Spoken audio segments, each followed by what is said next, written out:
सौराष्ट्रदेशे विशदेति रम्ये ज्योतिर्मयं चन्द्रकलावतंसं भक्तिप्रदानाय कृपावतीर्णं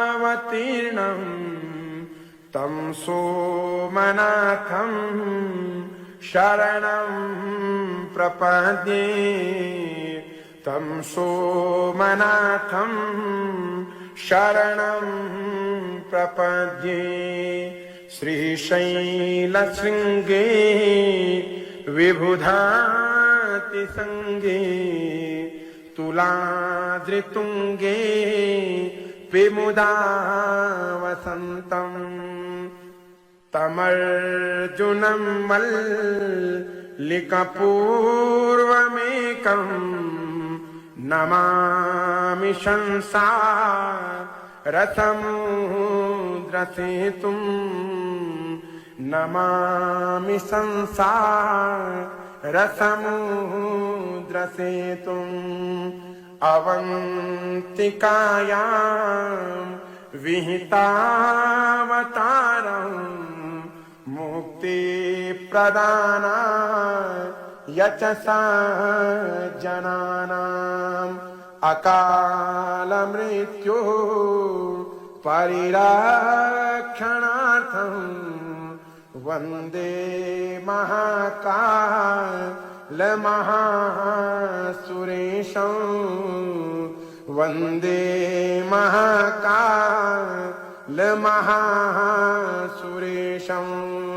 कावेरिकानर्मदयोपवेत्रे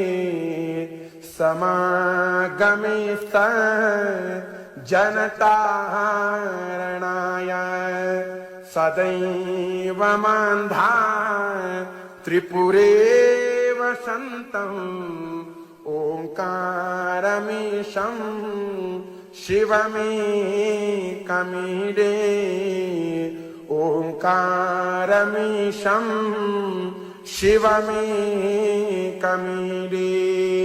पूर्वोत्तरे प्रज्वलिकाभिधाने सदा वसन्तं गिरिजासमेतं सुरासुराराधितपादपद्मं श्रीवैद्यनाथं तमहं नमामि श्रीवैद्यनाथं तमहं नमामि। यामे सदङ्गे नगरे तिरम्ये विभूषिताङ्गं विविधेश्च भोगे सद्भक्तिमुक्ति प्रदमीशमेकं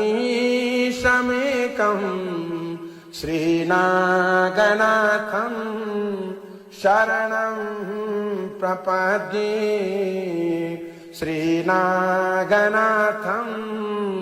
शरणं प्रपद्ये। महाद्रिपार्श्वे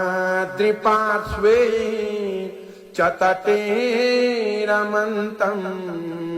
सम्पूज्यमानं सततं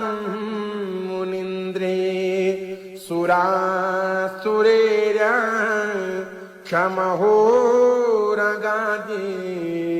केदारमीशं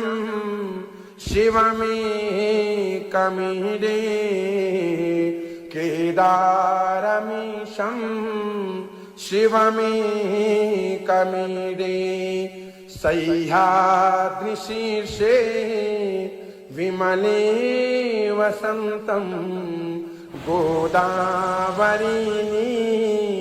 रपवित्रदेशे यद्दर्शनात् पातकमाशुनाशं प्रयाति तं त्र्यम्बकमीशमीडे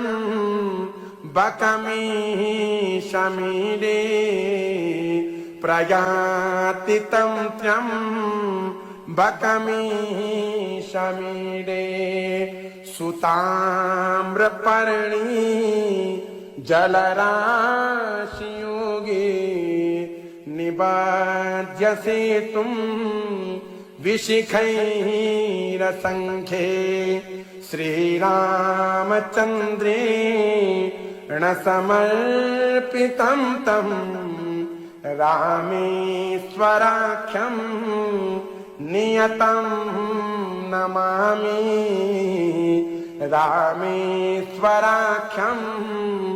नियतं नमामि यं डाकिनीशा किनिका समाजे निसेव्यमानं पिशिताः शनिश्च सदैव भीमा द्विपदा प्रसिद्धं तं शङ्करं भक्तहितं नमामि तं शङ्करं भक्तहितं नमामि सानन्दमानन्दवने वसन्तम् आनन्दकन्दं हतपापवृन्दम्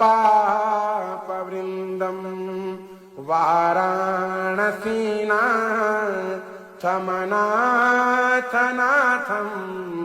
श्रीविश्वनाथं शरणं प्रपद्ये श्रीविश्वनाथं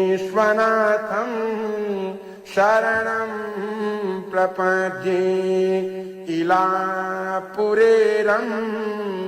म्यविशालकेऽस्मिन् समुल्लसन्तं च जगद्वरेण्यं वन्दे महोदारतरस्वभावं गृष्णेश्वराख्यं शरणं प्रपद्ये गृष्णेश्वराख्यं शरणं प्रपद्ये ज्योतिर्मयद्वादशलिङ्गकानां शिवात्मनां प्रोक्तमिदं क्रमेण स्तोत्रं पठित्वा